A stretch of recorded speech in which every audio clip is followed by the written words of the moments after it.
మహిళా section court ముందు కళ్యాణ్ రాగానే మీడియా చుట్టుముట్టేస్తుంది. మహిళా సంఘాలు డౌన్ డౌన్ అంటూ నినాదాలు చేస్తుంటారు. పాపం ధాన్యలక్ష్మి బాగా ఏడుస్తుంది. ఏంట్రా ఇదంతా బంగారంలా చూసుకున్న ఇలా పరువు తీసేసింది ఏంట్రా అని కళ్యాణ్తో అంటుంది.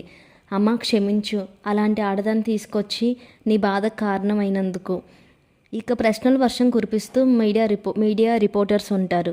మీకు అప్పుకి ఉన్న అక్రమ సంబంధం నిజమేనా? అనామిక కట్నం కోసం వేధించారంటూ ప్రశ్నలు వేస్తుంటారు. ఇంకా రాజు అడ్డుపడాలని చూస్తే కావ్య అదుపు చేస్తుంది. అంత ఆవేశంలో ఉన్నారు, ఇప్పుడు మీరు మాట్లాడితే ఇంకా సమస్య అవుతుందండి. నిజం బయటకు వచ్చిన రోజు మనం మాట్లాడవచ్చు అని సర్ది చెప్తుంది. ఇంతలో అనామిక తన తల్లిదండ్రులతో కలిసి ఎంట్రీ ఇస్తుంది. ఇక అనామిక కారు దిగి తండ్రితో, చూసారా డాడ్, నేను తప్పు చేస్తున్నా అన్నారు. ఇక్కడ చూడండి, ఇక్కడ నా వెనక ఎంతమంది నిలబడుతున్నారో అంటుంది. నిజం బయటపడితే వీళ్ళంతా వ్యతిరేకంగా మాట్లాడతారమ్మా అంటాడు. ఆ అవకాశమే లేదులే డాడ్, రండి వెళ్దాం అంటుంది అనామిక ముందుగా నడుస్తూ. వెంటనే అనామిక చుట్టూ మీడియా వాళ్ళు ముగిపోతారు. కాస్త దూరం నుంచి రాహుల్ రుద్రాని చూస్తుంటారు. అంతా కోర్టులో తేల్చుకుంటామండి, పదంటి డాడ్ అంటూ అనామిక కోర్టు వైపు నడుస్తుంది. అక్కడే ఉన్న కళ్యాణ్ వైపు పొగరుగా చూస్తూ మెట్లు ఎక్కుతుంది అనామిక. ఇక కావ్య కుడివైపు నుంచి అనామికకు ఎదురుగా వచ్చి, చూడు అనామిక, నువ్వు ఆవేశంలో తప్పు నిర్ణయాలు తీసుకుంటున్నావు. ఇప్పటికే ఏమీ మించిపోయింది లేదు, నా మాట విను అంటుంది కావ్య. ఇంత దూరం వచ్చాక నీతో మాట్లాడాల్సిన అవసరమే నాకు లేదు అంటుంది పొగరుగా. ఏదైనా కోర్టు లోపల తేల్చుకుందాం రండి నానా అంటూ అనామిక లోపలికి వెళ్తుంది. వాళ్ళతో కలిసి లోపలికి వెళ్తుంది. ఇక రుద్రాని అయితే, అమ్మయ్య, ఎక్కడ కావ్య అనామికను మార్చేస్తుందా అని భయపడ్డాన్రా అంటుంది రుద్రాని రాహుల్తో. కావ్య మాట్లాడినంత మాత్రం అనామిక ఎందుకు ఒప్పుకుంటుంది మమ్మీ అంటాడు రాహుల్. రేయ్, నువ్వు కావ్యాన్ని తక్కువ అంచనా వేస్తున్నావురా. అది చివరి నిమిషంలో కూడా ఏదైనా చేసి అనుకున్నది సాధించగలదు. అనామిక కనీసం కావ్యతో కూడా మాట్లాడకుండా తన గొయ్యి తానే తవ్వుకుంది. పద లోపలికి వెళ్ళి ఏం జరుగుతుందో చూద్దామని అంటుంది రుద్రాని రాహుల్తో. ఇక కోర్టు లోపల కవి బోన్లో నిలబడతాడు. ఎదురుగున్న మరో బోన్లో అనామిక నిలబడుతుంది. కాసేపటికి జడ్జి గారు రావడం చూసి అంతా లేచి నిలబడతారు. నమస్కరించండి, మొదలు పెట్టండి అని ఆయన చెప్పడంతో వాదోపాదాలు జరుగుతాయి. అనామిక తరపున లేడీ లాయర్ లేచి, miss Anamika, wife of Duggirala Kalyan అయ్యాక ఈరోజు ఈ కోర్టులో నిలబడడానికి ఒకటే కారణం, ఎవరు ఆనర్, తను అనుభవించిన శారీరక మానసిక చిత్రహింసలే కారణం. పైగా పెళ్లికి ముందు నుంచే ఈ ముద్దాయి కళ్యాణ్ అప్పు అనే అమ్మాయితో సంబంధం పెట్టుకున్నాడు. ఈ విషయంగా ఈ భార్యాభర్తల మధ్య ఎన్నోసార్లు గొడవలు జరిగాయి. అనామిక ఒకసారి పోలీస్ స్టేషన్ గడప తొక్కాల్సి వచ్చింది. తర్వాత వాళ్ళిద్దరిని హోటల్ గదిలో రెడ్ హ్యాండ్గా పట్టుకోవడం కూడా జరిగింది. పైగా కట్నం గురించి కూడా వేధించాడు కళ్యాణ్ అంటూ అనామిక తరపు లాయరు బలంగా వాదించి కూర్చుంటుంది. దాని తర్వాత కళ్యాణ్ తరపున లాయర్ పైకి లేచి, ఇతడు కవి, ఇతని కవిత్వం తప్ప మరేం తెలీదు, గొప్ప భావుకత్వం ఉన్న మనిషి.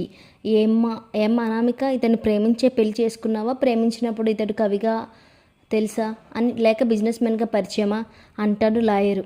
కవిగానే తెలుసు, ఎంతసేపు అదే పనిలో ఉండేవాడు అంటుంది Anamika. Note this point your honour. కవి అయినా నా క్లయింట్ని మానసికంగా ఒత్తిడి తెచ్చి బిజినెస్ పంపించాలని తీవ్రంగా ప్రయత్నించింది ఈ అనామిక. ఇది పైగా కనిపించని మానసిక చిత్రవదన అంటూ తేల్చేస్తాడు లాయరు. ఇక అనామికతో కవి తరపు లాయరు ఇలా అంటాడు. అమ్మ అనామిక, కట్నం గురించి వేధించారని ఇందులో రాయించావు కదా, వేధించారు అంటే మీరు కట్నం ఎంతో కొంత కట్నం ముందు తీసుకుని ఉండాలి కదా, ఎంత ఇచ్చారు అంటాడు సూటిగా. అనామిక, మేము ₹1,00,00,000 కట్నం ఇచ్చాము అని అబద్ధం చెప్పేస్తుంది. అవునా, మరి ₹1,00,00,000 కట్నం ఇచ్చిన వారైతే పెళ్లి రోజు ₹2,00,00,000 అప్పు కోసం పెళ్ళి ఆపపోయిన సేటుకి కళ్యాణ్ వాళ్ళ అన్నయ్య స్వరాజ్ ఎందుకు ఫ్రీగా అప్పు తీర్చాడు అంటాడు లాయర్ కూల్గా. బిత్తరబాయ్ చూస్తుంది అనామిక, ఏం చెప్పాలో అర్థం కాక. వెంటనే రాజ్ కావ్య వైపు చూసి, ఇదంతా ఎవరు చెప్పారు, నువ్వు చెప్పావా అంటాడు. మరి తను ₹1,00,00,000 కట్నం ఇచ్చిందని అబద్ధం చెప్పింది కదా, అందుకే నేను లాయర్కి చెప్పాను అంటుంది కళావతి. ఇక వాదన కొనసాగుతూ ఉంటుంది. యువర్ ఆనర్, రాజ్ గారు 2 కోట్ల అప్పు తీర్చినట్లు చెక్ నెంబర్ అలాగే డాక్యుమెంట్స్ అన్నీ ఇందులో ఉన్నాయని అందజేస్తాడు. ఆ వెంటనే అనామిక తరపు లాయర్ లేచి, యువర్ ఆనర్, నేను కూడా కళ్యాణ్ కొన్ని ప్రశ్నలు అడగాలి అంటుంది. సరే అంటారు జడ్జి. వెంటనే ఆమె కళ్యాణ్ దగ్గరికి వెళ్ళి ప్రశ్నలు వేయడం మొదలుపెట్టేసింది. కళ్యాణ్ గారు, మీకు అప్పు ఎప్పటి నుండి పరిచయం? తనని ప్రేమించి మోసం చేసి అనామికను పెళ్లి చేసుకున్నారా అని అడుగుతుంది. ఆమె తల్లి కనకం ప్రయత్నించింది పెళ్లి ఆపడానికి. మాది పవిత్రమైన ప్రేమ అని కళ్యాణ్ చెప్తున్నా పవిత్రమైన స్నేహం అని చెప్తున్నా వినకుండా పెళ్ళినాటి వీడియోస్ క్లిప్పు మీ ముందు ఉంచాం ఎవరన్నారు. అలాగే పోలీస్ కంప్లైంట్ కాపీ కూడా అందిస్తున్నాం. గతంలో శ్రీరామనవమి రోజు అప్పుతో మాట్లాడొద్దని కళ్యాణ్ అనామికకి అదుపు చేసినందుకు అనామికపై చేయి చేసుకున్నాడు కళ్యాణ్. దానికి ఆమె పోలీస్ కేసు పెట్టింది.